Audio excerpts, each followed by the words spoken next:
아, 드디어 대표님 소리를 듣게 되셨군요. 정말 축하드립니다. 사업자 등록증을 딱 손에 쥐는 순간 세상을 다 가진 것 같고, 그렇죠? 하지만 진짜 게임은 바로 지금부터 시작입니다. 맞습니다. 월급 받을 땐 그냥 연말정산만 하면 끝이었잖아요. 이제는 완전히 다른 세상, 다른 규칙이 적용되는 곳에 오신 겁니다. 여긴 세금을 부르는 이름부터가 달라요. 그래서 제가 바로 한번 여쭤볼게요. 대표님의 소중한 사업을 위협할 수도 있는 이 새로운 세계에 숨겨진 함정들, 혹시 대비가 되셨나요? 아니, 그냥 등록하고 끝인 줄 알았는데 이런 일이 왜 생기냐고요?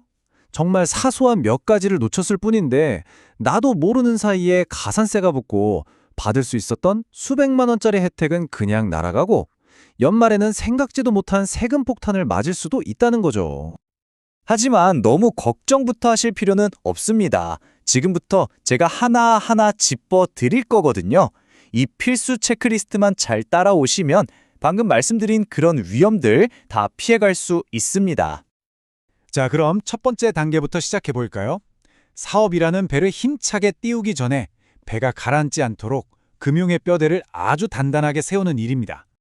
어려운 거 아니에요. 아주 기본이지만 가장 중요합니다. 사업용 계좌랑 카드로 개인 돈과 회사 돈을 명확하게 분리하고 온라인상의 인감 도장인 공동인증서를 준비하는 것. 이 세 가지가 모든 것의 출발점이에요. 여기서 개인 사업자와 법인 사업자의 길이 살짝 갈립니다. 개인 사업자는 사실 개인 통장을 써도 법적으로 문제는 없어요. 하지만 나중에 세금 신고할 때 정말 머리 아파져요. 어떤 게 집에서 쓴 거고 어떤 게 사무실에서 쓴 건지 처음부터 딱 분리하는 게 속편하죠. 그리고 카드는 홈택스에 꼭 직접 등록해야 한다는 거 잊지 마세요. 반면에 법인은요, 대표님 개인과는 완전히 다른 별개의 존재, 법적인 사람이라고 생각하셔야 해요. 그래서 무조건 법인 이름으로 된 통장과 카드가 있어야 합니다. 공동인증서, 예전엔 공인인증서라고 불렀죠. 그냥 온라인상의 인감도장이라고 생각하시면 편해요. 전자세금 계산서 발행할 때 꼭 필요하거든요. 근데 굳이 1년에 10만 원 넘게 내는 비싼 범용인증서까지는 필요 없는 경우가 많아요. 은행에서 거의 무료로 주는 홈택스 전용 인증서만으로도 웬만한 업무는 다 충분합니다. 좋습니다. 돈을 담을 그릇은 준비됐네요. 그럼 이제 본격적으로 돈을 벌어야겠죠? 두 번째 단계는 바로 매출을 일으키고 법적인 문제를 미리 막는 겁니다. 요즘 손님들이 다 카드 쓰시잖아요, 그렇죠? 온라인 쇼핑몰도 마찬가지고요. 고객이 결제하려고 하는데 저희는 카드 안 됩니다 할 수는 없으니까요. 카드 단말기나 피지사 가입은 정말 기본 중에 기본입니다. 그런데 말이죠. 여기서 많은 대표님들이 첫 번째 함정에 빠집니다. 혹시 현금 영수증 가맹점 등록이 선택이 아니라 의무일 수 있다는 사실 알고 계셨나요? 특히 전문직이나 음식점, 소매업 같은 특정 업종은 무조건 해야 하거든요. 나중에 하지 뭐 하다가 정말 큰일 날 수 있어요. 첫 번째 페널티가 바로 이겁니다.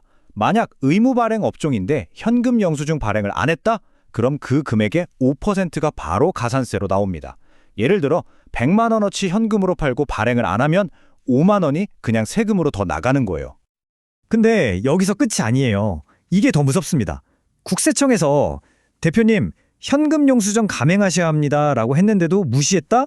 그러면 미발급 가산세는 그거대로 내고 추가로 20% 과태료가 또 붙습니다. 정말 배보다 배꼽이 더 커지는 거죠. 그리고 이게 어쩌면 가장 뼈아픈 부분일 수 있어요.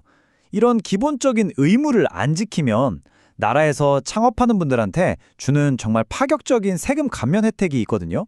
그 대상에서 아예 제외될 수도 있습니다. 한 번의 실수가 정말 크죠. 자, 이제 공격은 그만하고 방어 전략으로 넘어가 볼게요. 세금을 줄이는 가장 확실한 방법이 뭘까요? 바로 내가 쓴 돈, 즉 비용을 하나도 빠짐없이 인정받는 겁니다. 사업 첫날부터 모든 지출을 내 편으로 만드는 방법을 알려드릴게요. 핵심은 두 가지예요. 자동으로 기록하고 또 꼼꼼하게 증빙을 챙기는 것. 홈택스에 다 연결해서 자동으로 기록되게 만들고 사업 시작 전에 쓴 돈까지도 영수증을 잘 챙겨두는 거죠. 이건 정말 별표 5개짜리입니다. 오늘 내용 중에 딱 하나만 기억해야 한다면 바로 이거예요. 사업용 계좌랑 카드를 홈택스에 꼭 등록하세요. 이렇게만 해두면 내가 어디서 얼마를 썼는지 국세청 시스템에 자동으로 기록이 남아서 나중에 영수증 찾느라 고생할 필요도 없고 실수로 비용 처리를 빠뜨릴 일도 없어집니다. 많은 분들이 물어보세요. 사업자 등록증 나오기 전에 쓴 돈도 비용 처리되나요? 네, 당연히 됩니다. 단 증빙만 확실하면요. 인테리어 공사했으면 세금 계산서 꼭 받아두시고요. 가게 넘겨받으면서 권리금 줬다면 계약서랑 계좌 이체 내역 이것만 잘 챙겨두면 나중에 다 비용으로 인정받을 수 있습니다. 이것도 진짜 꿀팁인데요. 매달 나가는 월세, 관리비, 인터넷 요금 같은 거 있잖아요. 청구서를 대표님 개인 이름으로 받고 계시다면 지금 바로 전화해서 사업자 등록 번호로 바꿔달라고 하세요.